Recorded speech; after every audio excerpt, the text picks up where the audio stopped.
I have always loved road trips. Not the rushed kind, where everybody's tired and irritated before you even leave town. I mean the real kind. Windows cracked open, bad snacks, loud music, random jokes that stop being funny after the 10th time and somehow become even funnier after the 20th. That was us. Me, Daniel, Priya, and Marcus. We were 8 hours into a drive that should have taken 10, headed to a cabin Daniel's uncle owned somewhere deep in the mountains. No signal, no neighbors, no responsibilities for 3 whole days. That was the plan. Just disappear for a weekend and come back with stupid stories and mosquito bites. By the time the sun started going down, we were all running on gas station coffee and blind optimism. Then Daniel missed the exit. Not by much. Just enough to annoy Marcus, who had been navigating for the last hour like he was directing air traffic control. "Relax," Daniel said, one hand on the wheel, the other waving Marcus off. The GPS already rerouted, and it had. A thin blue line curved off the highway and led us onto a smaller road, a narrow 2-lane stretch cutting through miles of forest. At first, it actually felt kind of nice. Quieter, less traffic, trees on both sides, blackening under the fading sky. A peaceful shortcut. That's what it looked like. A harmless detour. For the first 20 minutes, nobody thought anything was wrong. Priya was half asleep against the window. Marcus was muttering about how detours always added time, never saved it. Daniel kept drumming on the steering wheel, and I was staring out at the road ahead, watching the headlights sweep over cracked asphalt and faded lane markings. Then I saw the gas station. It sat alone on the right side of the road, old, boarded up, with a sagging canopy and a flickering open sign that clearly had no business still working. One gas pump stood crooked like it was trying to lean away from the building. I remember it because of the mannequin. There was a mannequin standing inside the window, just standing there, bald, pale, dressed in what looked like a mechanic's uniform. I laughed a little and said, "Well, that's creepy." Nobody else really looked. We kept driving. About 15 minutes later, Marcus sat forward. "Wait." Daniel glanced at him. "What?" Marcus pointed through the windshield. "There." My stomach dropped. The same gas station, same sagging roof, same dead pump, same flickering open sign, and the same mannequin in the window. Daniel slowed down. "No." Priya straightened up, blinking sleep out of her eyes. "What do you mean, no? We already passed this." "No, we didn't," Priya said, but her voice had already changed. Quieter, less certain. "We did," I said. "That mannequin was right there." Nobody spoke for a few seconds. Then Daniel laughed. Not because it was funny, because that's what people do when their brain refuses to accept what their eyes are telling them. "Okay," he said. "We're tired. It's another gas station. Same chain, same layout." But it wasn't, because spray painted across the side wall in huge white letters were the words, "Don't let it see you stop." I remembered those exact words, because the first time we passed, I almost said them out loud. The car went quiet after that. Really quiet. Daniel pressed harder on the gas. The GPS screen lost the route first. The map stuttered, froze, then spun in a slow circle like it didn't know where we were anymore. Our car icon drifted off the road and into a blank gray space. "No signal," Marcus muttered, checking his phone. "Same here," I said. Priya held hers up. "Nothing." Daniel smacked the dashboard once. "Perfect." The forest got thicker as the light died. No houses, no side roads, no other cars, just trees and asphalt and our headlights. And then, 20 more minutes later, the gas station came back. This time, nobody said a word. We all stared straight ahead as we passed it. But the mannequin was gone, the window was empty, and the front door was open. I felt this cold little twist in my chest. Not panic yet, something worse. Recognition, Like a part of me already knew we were in trouble and had known for a while, long before the rest of me was ready to admit it. Daniel finally said, very softly, "I'm not stopping." No one argued. We drove faster. 10 minutes later, the same green road sign appeared ahead of us. Black Ridge, 12 miles, Marcus cursed under his breath. That sign said 12 miles the last time. "The last 3 times," Priya whispered. I turned in my seat and looked out the back window. The road behind us disappeared into darkness, but for 1 second, just one, I thought I saw headlights. Far back, low to the ground, too low. Then they vanished. "Did you guys see that?" I asked. "See what?" Daniel said. I almost answered, but I didn't know how to explain what I'd seen, because headlights don't move like that. They don't blink side to side between trees. They don't look like eyes learning how to pretend they're a car, so I just said, "Nothing." That was the first lie. The second came maybe an hour later when Priya asked me if I heard breathing. Because I did.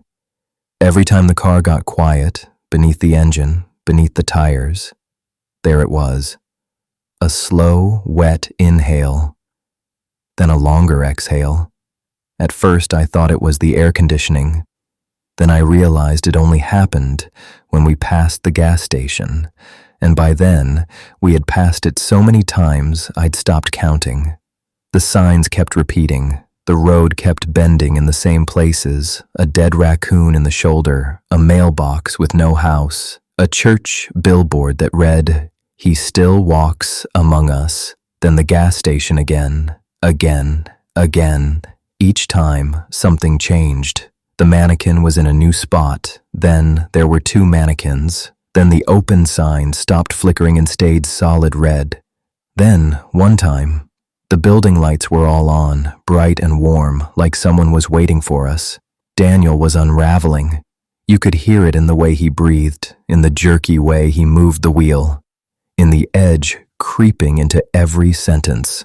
Marcus had gone silent, which was somehow worse. He just kept staring at the rearview mirror like he expected something to climb into sight.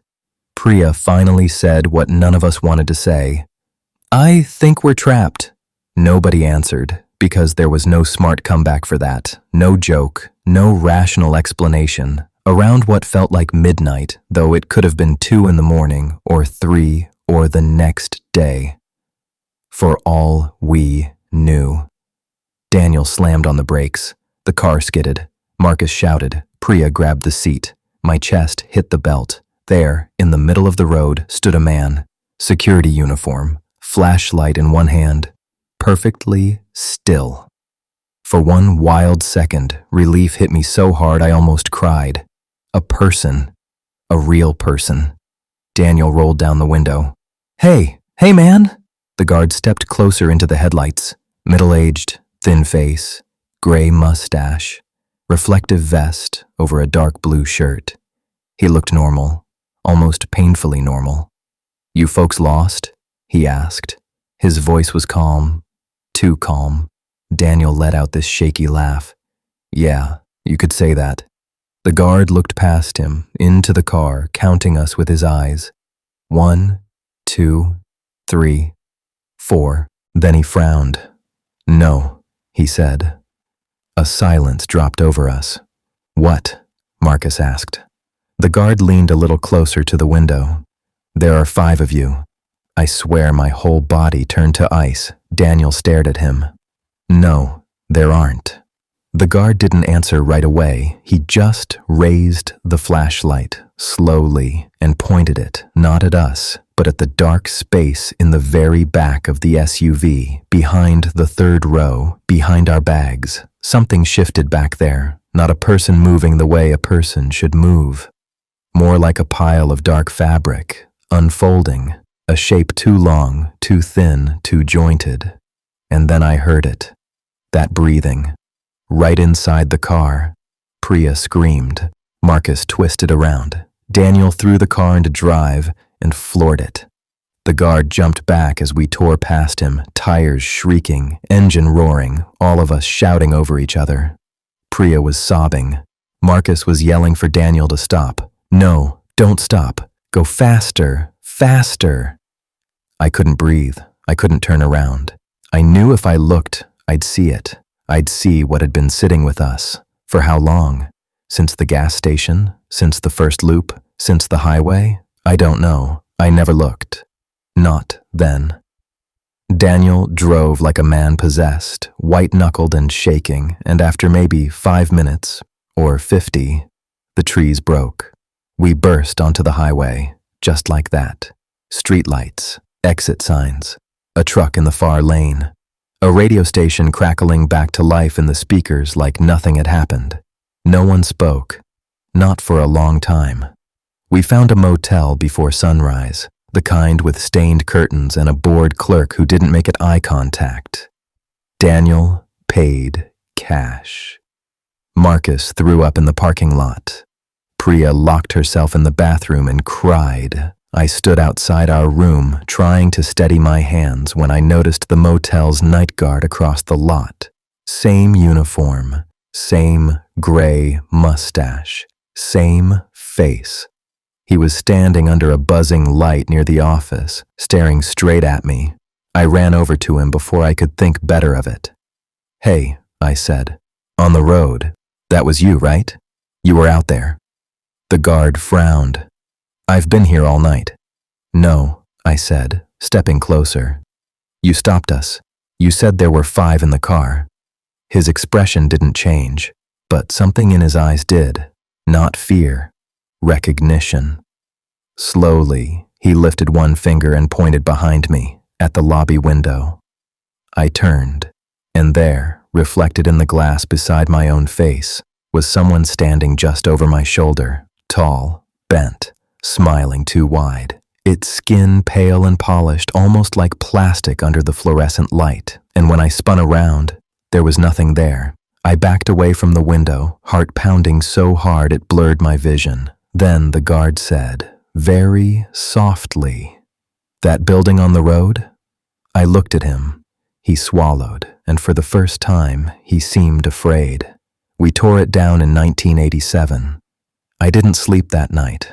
I didn't sleep the next night either, and I never told Daniel or Priya or Marcus what happened after that, because by morning, Marcus was gone. No note, no call, just his phone left on the bed. The lock on the motel room door was still latched from the inside.